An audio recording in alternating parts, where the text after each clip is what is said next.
Discovering the lore of your created world in Dwarf Fortress can help you tell the story of your fortress, find a path for development, or even determine an enemy you'd like to find or a friend to make. Listening to the legends of others, I've heard of kings who were usurped by goblin despots, or of a gentle Queen Gorlak ruling over a faction of dwarves. The possibilities are nearly endless.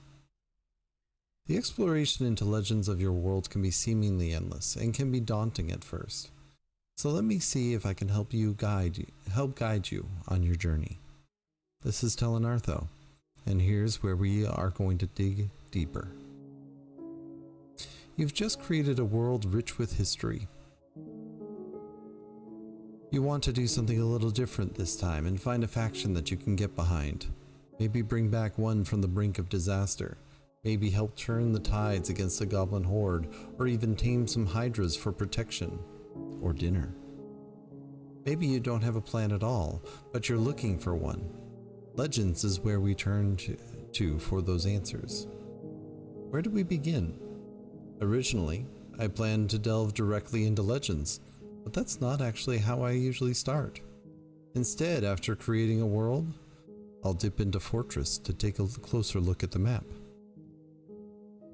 Loading Fortress will start off by advancing the calendar 2 weeks, and then you'll get to look at your world.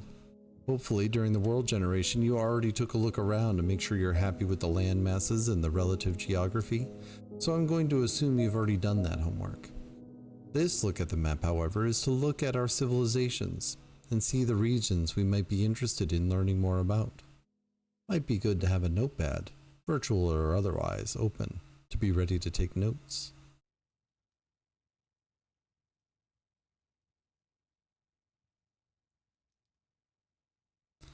I like to start with the button in the bottom right. We'll close out this tutorial. We don't need that. I like to start with the button in the bottom right. Choose Origin Civilization. This will conveniently highlight the existing Dwarven civilizations and show you where their holdings are, the number of sites, and the approximate population. Let's just start at the top. Notch Chambers. It has 6 sites, 920 dwarves, or 5 sites actually, sorry, led by Dodoc Oiled Clasps. It looks like the Notch Chambers are doing well for themselves, with communities tucked in and around other civilizations of humans, elves, and goblins. In the shadows, though, there are necromancer towers, here and here, which might be why things are so sinister underneath. The Just Letter, with 2 sites and 39 population, led by Stuko's Diamond Basement. Interesting. These are the 2 sites here. They're separated by a bunch of other settlements nearby, but look, 5 necromancer towers to the north, 5 necromancers to the south, and if you look out further, more, and down south even more. They're in rough shape. This is a dangerous place to be. By contrast, the severe roughness is thriving with 2,300 dwarves and 28 sites, led by Domas Drillnut. They are quite spread out, spanning this entire area. But their population is thriving, and I expect they're handling the nearby towers relatively well. There's just a couple placed around their fortresses, and they're very spread out. Note that there is some mirthful shrubland on the eastern shore, which might provide some interest, especially with so much sinister and terrifying land nearby. Continue on. The Arches of Growth appear to just have a couple of sites with 88 population, led by Avo's Gloved Book. I'm not sure if Riddled Manor is their capital, but this is clearly a fallen civilization with so many destroyed mountain halls nearby and hillocks. We will definitely be checking in with the Arches of Growth later. Rolling down to the bottom here, we have the Gold of Glaze. 2 population, 0 sites. Led by Queen Thiket Belkazm.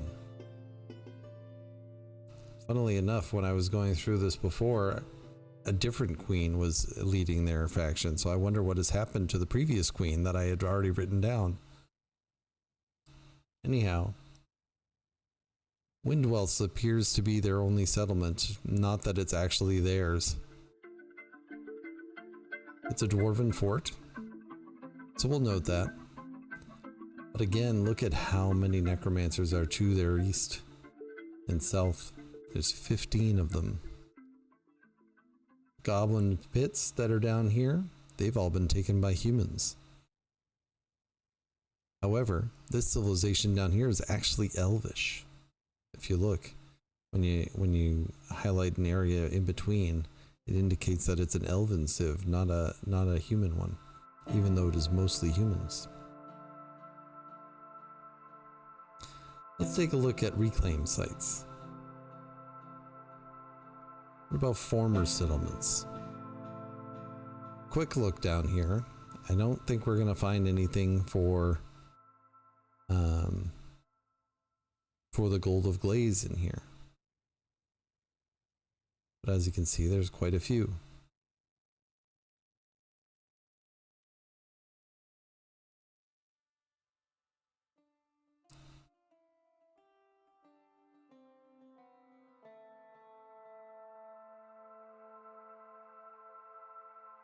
Interesting. Paper Mountains. The Archers of Growth founded Paper Mountains in 74, but in the early spring of 292, the Forgotten Beast Lashlances routed the ignited ticks of the Glorious Counselors and destroyed Paper Mountains. Fascinating. Let's remember to take a look at Paper Mountains as well. In addition to Paper Mountains, there's a Kobold Fort over here, a Necromancer Tower here and up here, and there. Dark Human Pits. And again, this is the civ that has all those empty mountain halls. I think we might need to look closer here. Next time we'll take these notes and take a look at what we see in Legends. For now though, hit escape and click a return to title menu. We'll look at the rest soon enough. Maybe we'll find things that pop and give us some inspiration for a path forward. I hope you'll join me. Thanks for listening. If you have any comments or suggestions, or even better, interests that you found from looking at your newly created world, please leave them below. If you want to see me play some Dwarf Fortress live, catch me on Twitch at twitch.tv/Stellanartho, or right here on YouTube. Thanks.